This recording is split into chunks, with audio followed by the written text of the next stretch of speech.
My name is Catherine Harshman, and I'm a Spanish teacher at Arthur Leamington Atwood Hammond High School. I got an associate degree from Lakeland College, and then my bachelor's and master's are both from Eastern Illinois University in Charleston.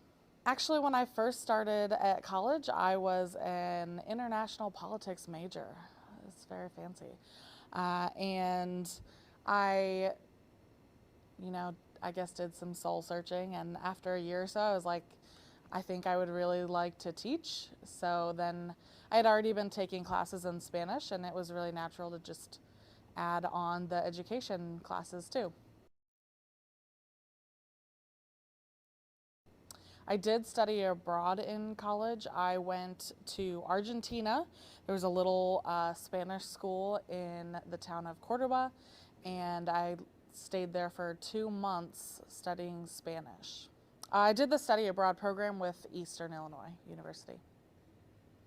I don't think that I actually learned a whole lot about the culture of Argentina before I went, which was surprising because most of my professors were Argentinian. But once I got there, I found it to be very similar to ours, except that we were in a large city and I'm used to small towns.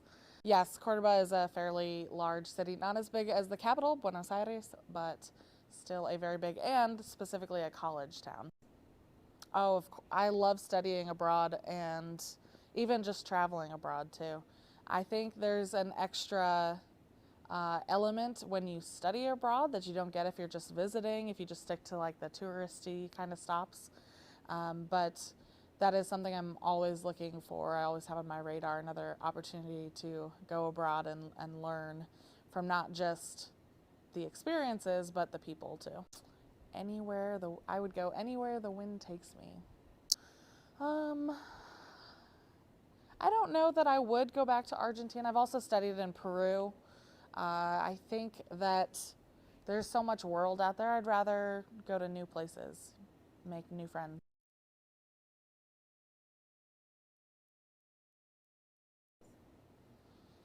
Um, Unfortunately, nowadays, the news the way it is, kind of stay away from talking about uh, current events that much because it can get kind of controversial and they become difficult topics for some people.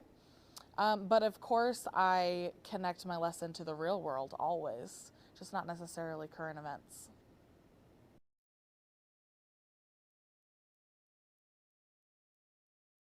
Personally, I don't. My family is not Hispanic, so it doesn't make sense for our family to celebrate them. However, I've of course always loved the tradition of Day of the Dead, and if I were going to celebrate one, that would be it. I love Day of the Dead because it celebrates life, despite the fact that it's, called the Day of the Dead. And it's always very colorful and cheerful event.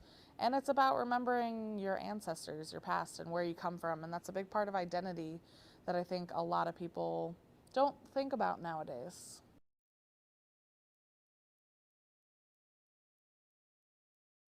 Well, last year I removed almost all of the paper from my class, which was really strange because there's a lot of kinesthetic learning that goes on when you handwrite things and when you have the papers in front of you in your hand.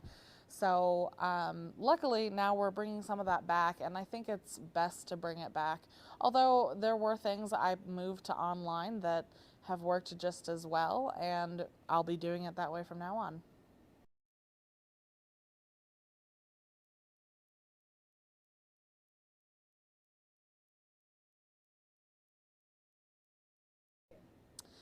Before Arthur, I also taught at Milford High School in Milford, Illinois. For me, moving back to this area was coming home. I grew up in Sullivan, which is just 20 minutes from here, and my my Spanish teacher from high school still teaches in Sullivan, so I wasn't going to take her job, but this is as close as you could get, really.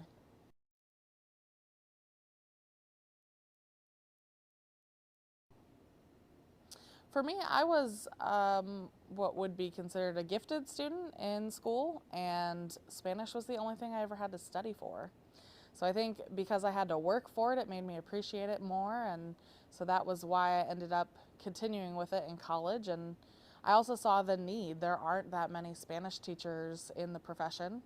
I mean, here we're supposed to have two, and we still only have one. So it was, to me, it was a logical fit to stick with something that I really felt strongly about and to be able to have that job security because I knew there would always be a job for me somewhere.